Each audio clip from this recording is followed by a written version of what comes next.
Welcome back to Cord Cutting Today, where we break down some of the biggest stories happening in the world of cord cutting, including today, AT&T wants to shut down its phone service, traditional phone service. We'll break down what's happening with that. YouTube TV is having a bug that's affecting its new improved picture quality. We'll tell you what's happening, what you need to know about this, and when it should be back. Plus, should Disney be broken up? One activist investor wants to break the company up into different divisions, into completely different companies. We'll break down these stories and a whole lot more here in a quick minute. First though, if you want to learn more about these stories, check out the show notes down below and in the first pinned comment. I'll put a link to each story there so you can read about them for yourself and hear your opinion about them. Love to hear from you. If you're new here, do me a favor, hit that subscribe button, hit that thumbs up. Let YouTube know you enjoy what we do here so YouTube recommends our videos to more people, helping us grow, helping us reach new people, and hopefully helping you break free from the high costs of television. All right, let's jump into it. Start off with AT&T wants to shut down its landline phone service. Now, this is a traditional copper service for phone and DSL. For years now, AT&T has not been selling DSL. They've been pushing fiber in most markets, and they've been slowly shutting down their phone service across the country. Now in California, they want to shut down the entire remaining copper network, basically pointing to they have new improved ways, including 5G wireless. It's AT&T Air 5G home internet. Wireless phone services and other options out there. Now with this, there's some pushbacks. People are a little unhappy. This will definitely hit rural America very hard with this. But AT&T is arguing that the copper here is very hard. They want to push into fiber, 5G, and other options to replace it with that. AT&T is not alone. A lot of companies are doing this, and it's not limited to California. Already, all across the country, AT&T and others have been shutting down their wireless network, their copper networks in favor of wireless networks in favor of fiber with that. Look for this to become much more common. It's an old system. The DSL is old. Maintaining it's very expensive, and moving on will help them there. So I want to know, do you think they should be allowed to shut down the traditional copper lines, or they should be required to keep them for a while longer? California needs to approve this plan. There's a lot of pushback to it. Let me know what you think. All right, we reported about 7 days ago, we broke the news that YouTube TV was rolling out an enhanced 1080p with improved picture quality and other higher bit rates with it. It suddenly vanished this week. Now, YouTube has come out and said they are aware of a glitch that's preventing you from selecting the 1080p enhanced, but they said if it's available and you're in 1080p, it will automatically still happen if you look for the stats for nerds area, which gives you all kinds of information about your connection and your video quality with that.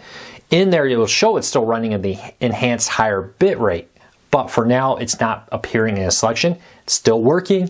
It's just a glitch. YouTube TV says they're working on fixing it. Who knows? By the time I post this, it could already be fixed. But with that, if you select down twice, you go over to the picture quality in the settings. You can select like higher or lower video quality with that. In there, if you're on a compatible 4K capable device that is part of their upscaling, you'll soon once again see an enhanced 1080p. Higher bit rate with that means smoother motion, more data here when throwing a football, fight scenes, that kind of stuff should have far smoother image. You probably noticed that the tickers at the bottom, the old ones that used to slide from the side, will look a little smoother. All right, next up, there's an activist investor who's pushing really hard to make big changes at Disney. We've already heard of other activist investors also looking at this. Some of the ideas that have been proposed by these different activist investors are bundling Disney streaming services with competitors like Netflix or Max. While there's a new one, Blackwell Capital is pushing the idea of breaking up Disney into different departments. Now, this is not a new idea. Many companies have done this over time. You get one section that starts becoming crazy large, you split it off into its own company so its staff can just focus on that, and you can focus on this. Google very famously does this. They have Alphabet, the parent company of Google and YouTube and all these other little companies underneath it. There's also a way to do that to limit damage from areas. If you have one section of the company you think someday may not be doing well, you can split it off. AT&T kind of did that when it broke DirecTV off into its own thing. That way, if it ever goes south, it doesn't affect the parent company, AT&T. It's its own isolated, independent system there.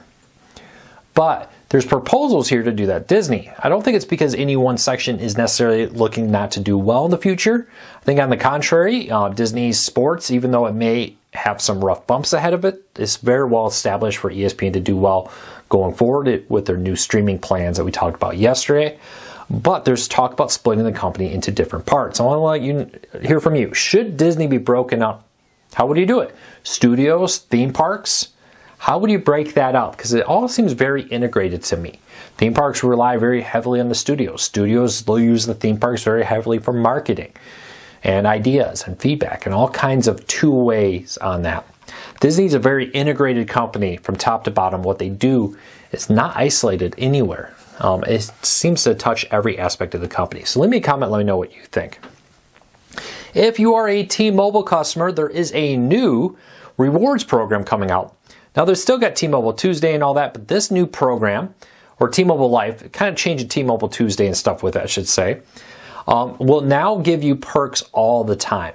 It's a complete rewards program here with all kinds of different things, including free upgrades at Hilton, $5 movie tickets once a month, discount rental car services from Dollar, and cheaper tickets from Live Nation, just to mention a few of the discounts you're getting with this new rewards program.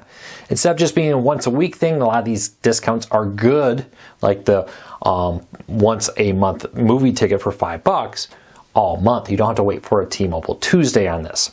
T-Mobile is really pushing this as a way to attract subscribers. Hey, look, not only can you get free Netflix, get free Hulu, depending on which plan you're on, you get all this other free stuff through our rewards program. Don't worry about Tuesdays. You don't have to worry about getting it on one specific day.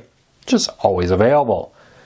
We'll have to dig down in the nitty gritty, see if they made any significant changes under the hood that we missed, but it seems like a nice upgrade. So let me know, are you a T-Mobile customer? Do you like the new rewards? Or are you concerned about it? Leave me a comment. All right, Sinclair is going to use AI to target ads on local television stations, including ABC, NBC, Fox, and CBS that owns you. This new AI system will be used to hopefully better target ads for maximum impact to customers, both through its streaming platforms and through its television networks. Actually, I don't know if it really has any streaming because it sold Stir recently. We'll keep a close eye on that, but keep an eye. AI is going to be used much more often going forward to target ads to people. I think this is just the tip of the iceberg, what we're going to see. All right, if you use Plex to manage your content or watch one of the more than 50,000 free movies and TV episodes through Plex, you can now also buy movies. So Plex allows you to manage your media, send it to multiple devices. It also allows you to stream ad-supported movies, television shows, and live TV stations for free. Well, now you can buy movies for $3.99 and up through your Plex service, to rent them, I should say, not to buy them. It's a little change. We learned about this last month, and now they're rolling it out where you'll be able to rent movies on Plex there. Anybody here use Plex? Leave me a comment. What do you like about Plex? I'd love to hear from you. All right. It's an election year, and typically in election years, ad revenue skyrockets for television stations and overall helps drive up revenues for cable networks and television because we got a bunch of politicians bidding on TV spots. That drives up the cost of ad space. But according to a new report out there, TD Cowen, however you say that, I apologize, predicts that revenue, including from ads, will fall for broadcast television and cable TV 7% in 2024. That'll be very devastating to many stations that rely on very lucrative election years to drive up ad revenue. We'll see what happens here with this, but the prediction is 7%. It's a prediction. We're still very early in the year. But it wouldn't surprise me. It's a very soft ad market right now with all this. All right, and last story up of the day. Amazon Freevee is adding 18 new channels, including TMZ and a bunch of local news stations from Fox. Amazon Freevee is an ad-free streaming service supported by ads. It's not an ad-free. It's a free streaming service supported by ads. Sorry. Still fighting off this sickness a little bit. It's giving me quite the headache right now. But they're adding more local news, one more place where you get local news with it. All right, let's dive into the question of the day. I always like to answer a question at the end of each one of these videos. Leave me a comment if you have a question for me. Start off with something like a question for Luke, so I know what to answer here. If I don't answer it in the next video, re-ask it. And yeah, I'm in a weak Wi-Fi spot. Re-ask it, and I'll do my best to answer them.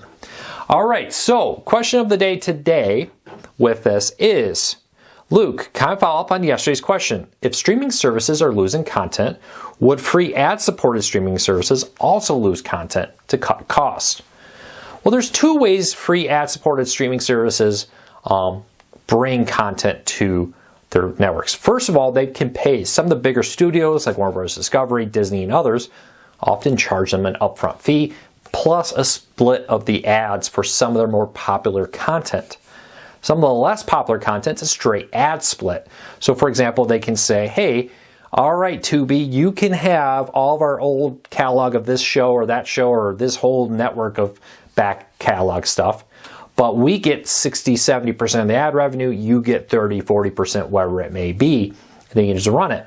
Now sometimes those network, that's usually set for an amount of time because sometimes those networks pull that back and resend it or resell it to different streaming services.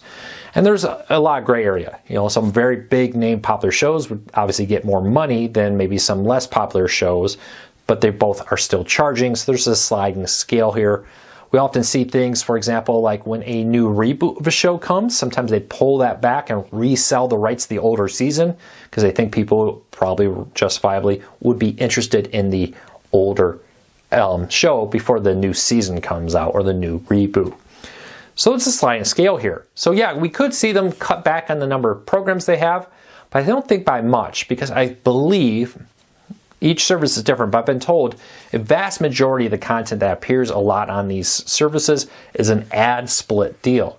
Basically, they monitor how much advertising money they make, and they split it between the hosting service and the content owner, and that is how they make money on it.